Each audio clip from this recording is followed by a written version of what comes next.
والوں کا یہ مقام ہوتا ہے۔ حضرت ابو یعقوب سنوسی رحمۃ اللہ علیہ بہت بڑے اللہ کے ولی، بہت بڑے عالم تھے۔ ایک مرتبہ یعنی عرض کرنے کا مقصد یعنی ادب کرنے والوں کو رب کیا عطا فرماتا ہے۔ ایک مرتبہ آپ پڑھا رہے تھے شاگردوں کو، ایک شاگرد کہنے لگا حضور آج میں نے یہ خواب دیکھا ہے، بڑا عجیب خواب ہے۔ فرمایا کیا دیکھا ہے؟ فرمایا یہ دیکھا ہے کہ آپ کی داڑھی پر موتی جواہرات لال اس کے یعنی کہ لڑیاں جو ہیں وہ لگی ہوئی ہیں، موتی جواہرات کی لڑیاں آپ کے داڑھی کے ساتھ لڑ کر رہی ہیں اور وہ موتی چمک رہے ہیں۔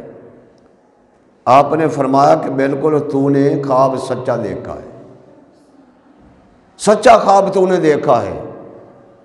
شاگرد کہنے لگا حضور وہ کیسے؟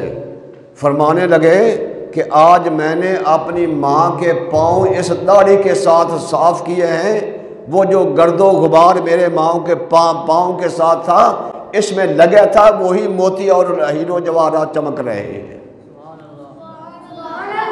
یہ ہے ادب کرنے والوں کی بات، ان کو رب بڑا اونچا مقام عطا فرماتا ہے۔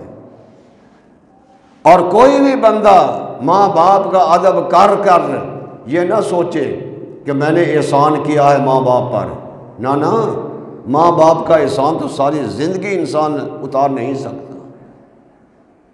کہتے ہیں کہ وہ ایک آدمی تھا، اس نے اپنی ماں کو یعنی ماں اس کی بہت بڑی کمزور ہو گئی، یہاں تک کہ ہڈیوں کا ڈھانچہ بن گیا۔ وہ اس نے ایک یعنی کہ پینگا سا بنایا، اس میں ماں کو رکھا اور اس نے یوں اپنے پیچھے پشت پر اسے ماں کو اٹھا لیا۔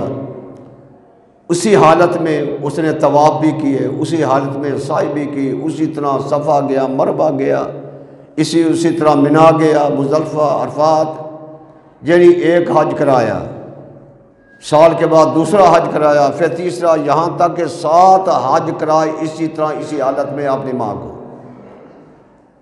جب 7 حج کرا لیے تو دل میں خیال آیا کہ شاید میں نے ماں باپ کا حق جو ہے وہ ادا کر دیا ہے، بس دل میں خیال ہی آیا تو فوراً ہاتھے میں غیبی سے آواز آئی، او خدا کے بندے تو کہتا ہے کہ میں نے ماں کا حق ادا کر دیا ہے، اور ایک رات سردی کی رات تھی، بسترے پر تو نے پیشاب کر دیا، کوئی اور بسترا بھی نہیں تھا، تیری ماں جہاں تو نے پیشاب کیا اس جگہ تیری ماں لیٹ گئی اور تجھے ساری رات سینے پر لٹا رکھا، ایک اس رات کا بھی حق جو ہے وہ تو نے ادا نہیں کیا۔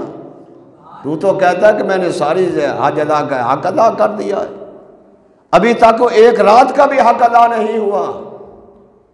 حضرات محترم، جس کے ماں باپ زندہ ہیں وہ بڑے خوش نصیب ہیں کہ اگر ان کی عزت کریں گے، ادب